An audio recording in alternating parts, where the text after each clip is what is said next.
In the middle of the Black Hills of South Dakota lays a carving in granite of four American heroes, whose names are George Washington, Thomas Jefferson, Theodore Roosevelt, and Abraham Lincoln. Mount Rushmore was named after a New York lawyer named Charles E. Rushmore. He traveled to the Black Hills in 1884 to inspect mining claims in the area. When he asked a local man the name of a nearby mountain, he replied that it had never had a name before, but from now on it would be known as Rushmore Peak. In the 1920s, the Black Hills wanted to attract more tourism, so the state historian Mr. Robinson came up with an idea to sculpt historic figures out of natural granite pillars. He suggested to carve Red Cloud, which was a Sioux chief.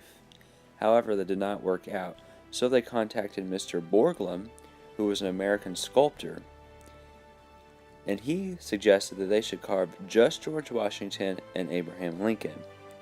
But then he would later add to those two Thomas Jefferson and Teddy Roosevelt. During Borglum's second visit to the Black Hills, he identified Mount Rushmore, aka Rushmore Peak, as his desired site of the sculpture. However, local Native Americans and environmentalists did not like the idea, saying it would hurt local landscape and the environment. However, that did not stop them. The carving of the four presidents started in October of 1927, and later in 1929, President Calvin Coolidge signed legislation giving federal funds of $250,000 to the Rushmore project, and he also created the Mount Rushmore National Memorial Commission to oversee its completion. To carve the four presidents, Borglum utilized new methods involving dynamite and pneumatic hammers. He also used drills and chisels, and some of the 400 workers removed around 450,000 tons of rock from Mount Rushmore, which still remain in a heap near the base of the mountain. Though it was dangerous, no one died while carving the heads. On July 4th, 1930, a dedication ceremony was held for the head of George Washington. Then, in 1936 of August, FDR attended the dedication of Jefferson's head. Later, in September of 1937, Lincoln's head was dedicated, while finally, Theodore Roosevelt was dedicated in July of 1939.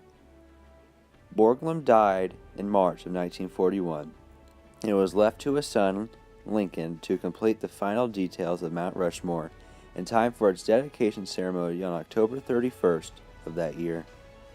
Mount Rushmore National Memorial, known as the Shrine of Democracy, has become one of the most iconic images of America and an international tourist attraction. In 1959, it was made even more famous as a scene of a climactic chase scene in Alfred Hitchcock's North by Northwest. Did you know Borglum originally wanted the four carvings to go down all the way to their waists? But that never happened because he died before he could do it. Also, did you know a bill was introduced in Congress in 1937 that proposed that a carving of Susan B. Anthony's head would be included on Mount Rushmore? But that fell through due to a rider on the existing appropriations bill mandating that federal funds must be spent on only those carvings that had already begun.